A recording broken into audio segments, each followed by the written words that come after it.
الرحمن الرحیم الحمد للہ نحمده ونستعینه ونستغفره ونؤمن به ونتوکل علیہ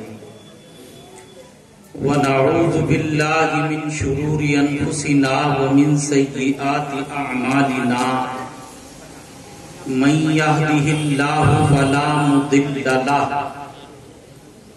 ومن يضلل فلا هادي له وأشهد أن لا إله إلا الله وحده لا شريك له وأشهد أن محمدا عبده ورسوله أما بعد أعوذ بالله من الشيطان الرجيم بسم الله الرحمن الرحيم يا أيها الذين آمنوا اتقوا الله حق تقاته ولا تموتن إلا وأنتم مسلمون صدق الله العظيم سبحان ربك رب العزة عما يصفون وسلام على المرسلين والحمد لله رب العالمين۔ بزرگان دین کا طریقہ کسی بھی علم کو شروع کرانے میں یا ختم کرانے میں، کوئی کتاب ہو، قرآن پاک ہو، دو طریقے تھے۔ ایک طریقہ یہ تھا کہ بچہ پڑھتا اور استاد سنتا، ایک طریقہ یہ تھا کہ استاد پڑھے اور بچہ سنے، اس کے ساتھ ساتھ پڑھے۔ یہ دو طریقے، میں نے ان دونوں طریقوں پر عمل کرا تھا۔ بچے نے پڑھ لیا تو لوگوں نے سن لیا، ہمارے قاری صاحب یہاں موجود تھے، حضرت قاری صاحب، میں نے کہا اب آپ پڑھا دیں تاکہ بچے بھی آپ کے ساتھ میں پڑھ لیں، تو دونوں طریقے آ جائیں۔ یہ بہت خوشی کا موقع ہے کہ ان تین بچوں نے قرآن پاک کا حفظ مکمل کیا ہے۔ اور ایک حدیث ہے، اللہ کے نبی علیہ الصلاۃ والتسلیم نے ارشاد فرمایا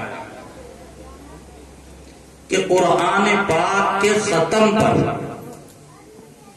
جب قرآن مکمل ہو، قرآن پاک کے ختم پر جو دعا کی جاتی ہے اللہ تعالیٰ اس دعا کو قبول کرتا ہے۔ اس لیے اصل تو بھائی دعا ہے، دعا کے لیے یہاں جمع ہو، اپنے اپنے دل میں جو کچھ ارمان ہیں، جو باتیں ہیں، وہ اللہ کے سامنے رکھیے۔ یہ قبولیت کا وقت ہے، حدیث پاک میں آیا ہے کہ اس وقت دعا قبول ہوتی ہے۔ اللہ کا کلام جو اس وقت یہ پڑھا گیا ہے، ان تین بچوں نے تکمیل کی ہے، یہ قرآن پاک، یہ اللہ کا کلام بھی ہے اور اللہ کی کتاب بھی۔ یہ وہ بات ہے کہ آپ حضرات سنتے رہتے ہیں، لیکن اگر کسی ساتھی سے یہ معلوم کریں کہ بھائی کتاب میں اور کلام میں فرق کیا ہے، وہ یہ تقریر تو کر دے گا کہ تورات، انجیل، زبور یہ صرف کتاب ہیں، یہ اللہ کا کلام ہے، اور قرآن پاک اللہ کا کلام بھی ہے اور اللہ کی کتاب بھی ہے۔ تو بھائی کلام میں اور کتاب میں کیا فرق ہے؟ آپ فرق یاد رکھیے۔ فرق یہ ہے کہ دیکھیے، اگر پروردگار عالم کی طرف سے معنی کا نزول ہوا ہے، مضمون کا، اللہ کی طرف سے، اللہ اللہ کی طرف سے مضمون، جسے معنی کہتے ہیں ہمارے یہاں علم کلام میں، علم العقائد میں معنی کہا جاتا ہے، مضمون اور معنی اللہ کی طرف سے اترے ہیں، اور الفاظ فرشتے کے ہیں یا نبی اور پیغمبر کے، الفاظ فرشتے کے ہیں یا نبی کے ہیں یا پیغمبر کے ہیں، تو اس کو کتاب اللہ کہیں گے، کلام اللہ نہیں کہیں گے۔ تورات ہے، انجیل ہے، زبور ہے اور دیگر انبیاء کے صحائف ہیں، مضمون جو ہے، معنی جو ہے، وہ اللہ کی طرف سے نازل ہے، وہ اللہ کی طرف سے اترا ہے۔ دیکھیے ہے بڑا مشکل مضمون جو میں، لیکن ہو سکتا ہے ایسا سوچ رہا ہوں کہ کسی طریقے سے حلوہ بنا کر آپ تک پیش کر دوں تاکہ ہضم آسانی سے ہو جائے، بلکہ دلیا بنا کر، شاید آپ حضرات سمجھ جائیں۔ تو ان کے اندر مضمون اللہ کی طرف سے من جانب اللہ ہوتا ہے، اور الفاظ یا تو فرشتے کے ہوتے تھے یا نبی کے ہوتے تھے، اس لیے یہ کہلائی کتاب اللہ۔ تورات اللہ کی کتاب ہے، انجیل اللہ کی کتاب ہے، زبور اللہ کی کتاب ہے۔ اور اگر مضمون اور معنی بھی اللہ کی طرف سے ہو من جانب اللہ، اور الفاظ بھی من جانب اللہ، اللہ کی طرف سے نازل ہو، تو اس کو کلام اللہ کہتے ہیں۔ یہ جو قرآن پاک ہے، اس میں معنی بھی اللہ کی طرف سے منزل ہے، نازل ہوئے ہیں، اور اس کے اندر الفاظ بھی اللہ کی طرف سے نازل ہوئے ہیں۔ اس لیے یہ اللہ کا کلام بھی ہے اور اللہ کی کتاب۔ اس کا سب سے پہلا نزول جو ہوا ہے قرآن پاک کا، وہ نزول ہوا ہے رمضان المبارک کے موقع پر لیلۃ القدر میں، انا انزلناہ فی لیلۃ القدر۔ میں نہیں، قرآن کہہ رہا ہے۔ کیا کہہ رہا ہے قرآن؟ قرآن کہہ رہا ہے کہ ہم نے اس قرآن کو نازل کیا ہے، کس کو؟ معنی کو بھی اور الفاظ دونوں کو نازل کیا۔ کب نازل کیا؟ لیلۃ القدر۔ پورے کا پورا قرآن لیلۃ القدر میں دفعتاً واحدہ، ایک مرتبہ لوح محفوظ سے آسمان دنیا پر نازل ہوا، اپنے مقام پر نازل پورا، اور پھر وہاں سے 23 سال کی مدت میں نجمن آیتن جیسی ضرورت اتنا حصہ قرآن پاک کا نازل ہوتا رہا، ہوتا چلا گیا، اور یہ نازل ہوتے ہوتے جو تکمیل ہوئی ہے وہ 23 سال کی مدت میں، وہ 23 سال کی مدت میں ہوئی۔ جب آپ پر قرآن پاک کا کوئی حصہ نازل ہوتا، کوئی آیت نازل ہوتی، سورت نازل ہوتی، تو آپ فوراً کاتبین وحی کو بلایا کرتے تھے، لکھنے والوں کو۔ یاد رکھیے میرے آقا و مولا محمد عربی صلی اللہ علیہ وآلہ وسلم نے اپنے دست مبارک سے کبھی لکھا نہیں۔ دیکھیے میں یہ نہیں کہہ رہا لکھنا جانتے نہیں ہیں، میرے الفاظ پر یاد رکھیں، میں یہ کہہ رہا ہوں لکھا نہیں۔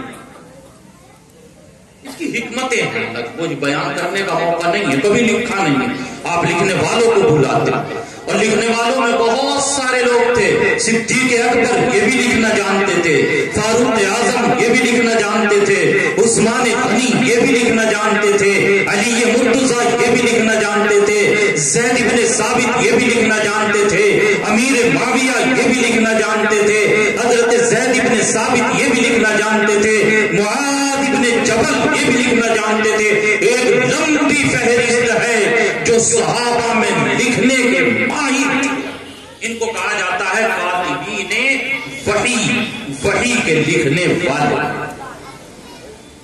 ان کی ڈیوٹی رہتی تھی ہر وقت آپ کی خدمت میں رہیں، جب بھی کوئی حصہ قرآن کا نازل ہو فوراً۔ اس طریقے سے 23 سال کی مدت میں یہ پورے کا پورا قرآن نازل ہوا، اور آپ بتاتے رہے کہ کون سی چیز کہاں لکھی جائے گی اور کس کو کہاں رکھا جائے گا۔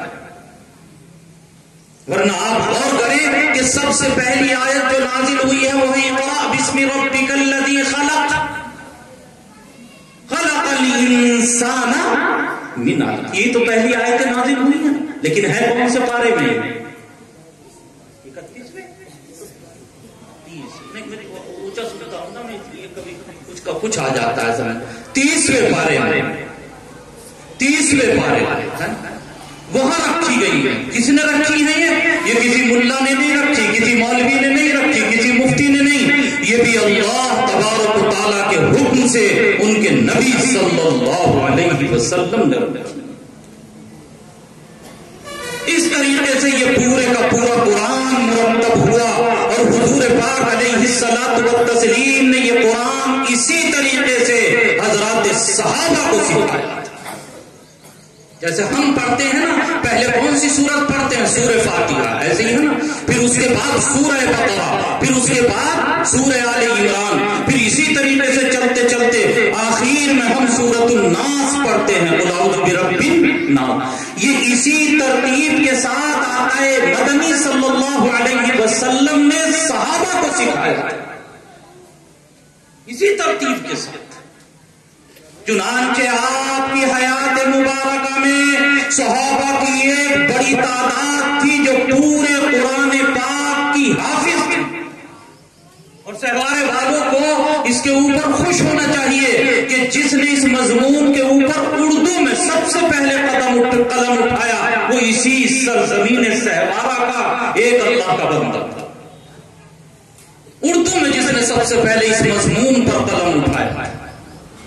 بات دوسری طرف چلی جائے گی۔ عرض تو مجھے یہ کرنا تھا کہ آپ کی حیات طیبہ میں بڑی تعداد پورے قرآن پاک کی حافظ ہے نا، جیسے حضرت عمر خلفائے راشدین چاروں کے چاروں پورے قرآن کے حافظ تھے، حضرت عبداللہ ابن مسعود پورے قرآن کے حافظ تھے، حضرت معاذ ابن جبل پورے قرآن پاک کے حافظ تھے، حضرت زید ابن ثابت پورے قرآن پاک کے حافظ تھے، حضرت عبداللہ ابن عباس پورے قرآن پاک کے حافظ، حضرت عبداللہ ابن زبیر پورے قرآن پاک کے حافظ، حضرت عبداللہ ابن عمر پورے قرآن پاک کے حافظ۔ اور تو عورتوں میں آپ کی اور میری اماں جان حضرت عائشہ صدیقہ رضی اللہ تعالی عنہا پورے قرآن کی حافظ۔ ہمارے یہاں کہتے ہیں لوگ کہ عورتوں کو حفظ نہیں کرانا چاہیے لڑکیوں، کیوں؟ کہ ایسا ہو جائے گا ویسا ہو جائے گا۔ اچھا نبی کو نہیں معلوم تھا کہ کیسا ہو جائے گا؟ آپ نے حفظ کرایا۔ حضرت ام سلمہ رضی اللہ تعالی عنہا پورے قرآن کی حافظ، حضرت فاطمہ الزہرا رضی اللہ تعالی عنہا پورے مکمل قرآن پاک کی حافظ، حضرت حفصہ رضی اللہ تعالی عنہا پورے قرآن پاک کی حافظ۔ ایک بڑی تعداد تھی عورتوں میں جو پورے قرآن پاک کی آپ کی زندگی میں حافظ ہو گئی تھی۔ اچھا یہاں پہنچ کر ایک بات، ایک نقطے کی طرف اشارہ جب اللہ ذہن میں ڈال رہا ہے تو عرض کرو، یہ اتنا بڑا مجمع ہے، یہ جو حضرت عائشہ نے پورا قرآن پاک سیکھا، ام سلمہ، یہ تو آپ کی بیویاں ہیں نا، یہ تو آپ کی بیویاں ہیں، انہیں قرآن پاک کون سے مدرسے میں پڑھایا گیا؟ تو کوئی بتا سکتا ہے ساتھ؟ کون سے قاری صاحب نے پڑھایا؟ کون تھا ان کا استاد؟ کبھی توجہ کی آپ نے؟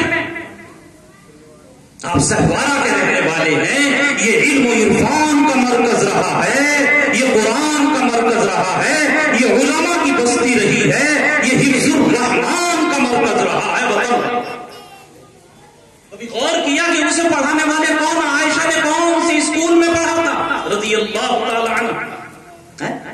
حضرت ام سلمہ نے حفظ کون سے مدرسے میں کیا تھا جا کر؟ کون تھا ان کا استاد؟ کون سے قاری صاحب سے کیا؟